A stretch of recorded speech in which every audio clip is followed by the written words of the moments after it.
Hello everyone. तो आज हम करने वाले हैं लॉ ऑफ एविडेंस 1872 में एविडेंस होता क्या है, इसकी डेफिनेशंस क्या है और इसके टाइप्स क्या हैं। लॉ ऑफ एविडेंस 1872 में 167 सेक्शंस हैं, 11 चैप्टर्स एंड 3 पार्ट्स हैं। अब हम शुरू करते हैं। एविडेंस का मतलब क्या होता है। The word evidence has originated from the Latin word एविडेट which means to prove, show or determine any fact by legal resources. Evidence जो वर्ड है ये लैटिन वर्ड से ओरिजिनेट हुआ है। एविडेट जिसका मतलब होता है कुछ भी प्रूव करना, शो करना या किसी फैक्ट को डिटरमाइन करना by legal resources. Evidence important role play करता है इन एडमिनिस्ट्रेशन ऑफ जस्टिस।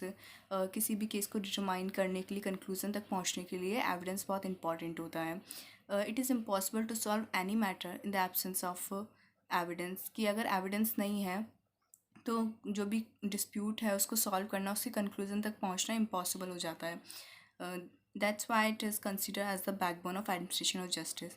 इसलिए एविडेंस जो है वो इम्पॉर्टेंट रोल प्ले करता है और ये एज द बैकबोन है, ये एक बैकबोन है एडमिनिस्ट्रेशन ऑफ जस्टिस की, क्योंकि इसी के बेसिस पे कोई भी जो भी केस होता है, डिस्प्यूट होता है, वो सॉल्व हो पाता है। Law of evidence is a procedural law, not substantive law.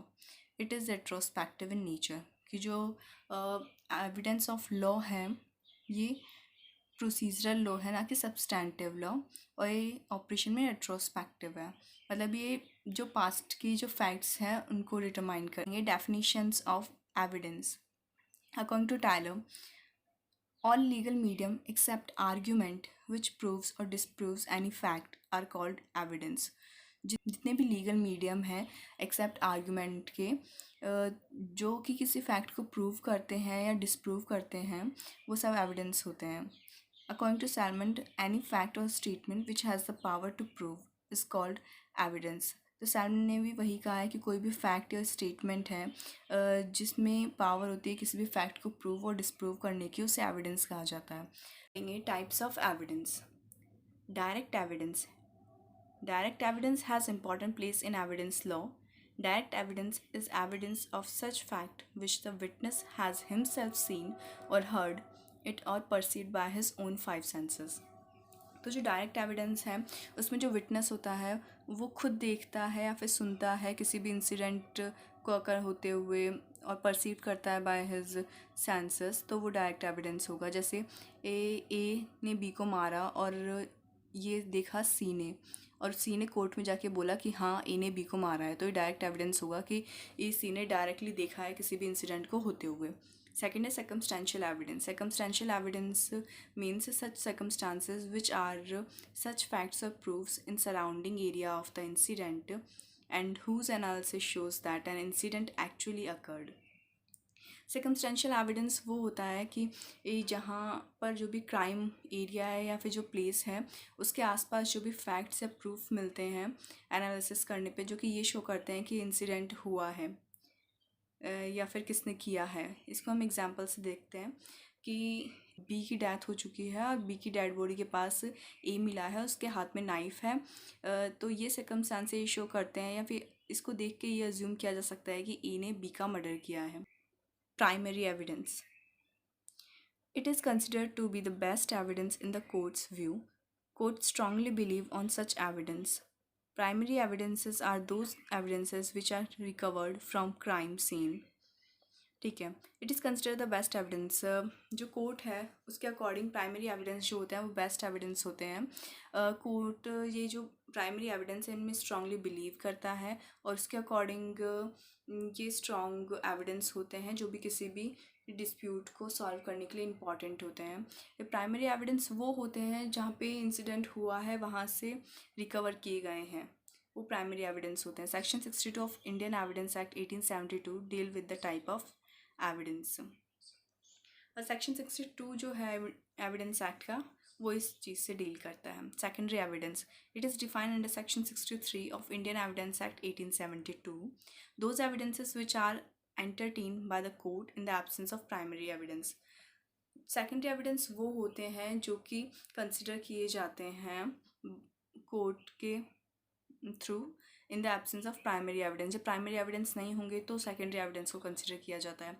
Primary evidence वो होते हैं जो इंसिडेंट जहाँ पे हुआ है वहाँ से रिकवर किए गए हैं। रियल एविडेंस क्या होता है? Those evidences which is produced before court in a way that जजेस और magistrates may himself presume the truth. Real evidence वो होते हैं जिन्हें देख के ये प्रिज्यूम किया जा सकता है कि हाँ, कि ऐसा हुआ होगा। जैसे हम देखते हैं इलस्ट्रेशन से, A is alleged of murder of B by a knife, that knife and blood stained clothes of A and B are produced before the court. Court can presume murder by analyzing them. B A पे ये allegations लगाया गया है कि उसने B का murder किया है नाइफ से। तो जो ए है उसकी बॉडी पे जितने भी ब्लड स्टेन लगे हुए हैं बी के या फिर उसके हाथ में नाइफ है, ये सब इन सब चीज़ों को देख के प्रिज्यूम किया जा सकता है कि मर्डर हुआ है और मर्डर ए ने किया है after analysing all these things. है हियर से evidence, those evidences in which the witness did not seen anything personally, those information come from another person, so it is an evidence of lesser importance and weak nature. ये से evidences वो होते हैं जो एक ने दूसरे को बोला, दूसरे ने तीसरे को बोला, इनका कोई लिंक नहीं होता है, तो इनकी जो इम्पोर्टेंस होती है वो लेस ना के बराबर होती है। Now the 7th point is oral evidence. Section 60 of Indian evidence act define it. Section 60 जो है वो इसे डिफाइन करता है। Oral evidence means such evidences which a person makes himself by being present in the court. Such evidence is required to be direct. Oral evidence वो होते हैं कि जो पर्सन है, विटनेस है, कोर्ट में आके बोलते हैं कि हाँ उसने ऐसा देखा या फिर सुना। Documentary evidence. Section 3 of Indian evidence act deal with documentary evidences. जो सेक्शन 3 है इंडियन एविडेंस एक्ट का, वो डॉक्यूमेंट्री एविडेंसेस डील करता है।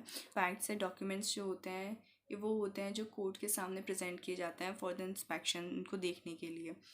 It says all those documents which are presented in court for inspection are documentary evidence. Judicial evidences. Those evidences which are given before the magistrate in the court is called judicial evidences. जो भी evidences magistrate के सामने produce किए जाते हैं वो judicial evidences होते हैं। For example confession made by accused before the magistrate in the court. जो अक्यूज्ड है उसने कन्फेशन दिया है खुद का कि हाँ मैंने ये क्राइम किया है, ये जुडिशल एविडेंसेस में आते हैं। Extra judicial evidences, those evidences or statements which are made at any place outside the court not in front of magistrate is called extra judicial evidences. जितने भी एविडेंस होते हैं वो कोई भी स्टेटमेंट है या फिर किसने कन्फेस किया है जो अक्यूज्ड है, अगर उसने कोर्ट के बाहर किया है कहीं भी किसी के भी सामने, तो वो एक्स्ट्रा जुडिशल एविडेंसेस में आते हैं।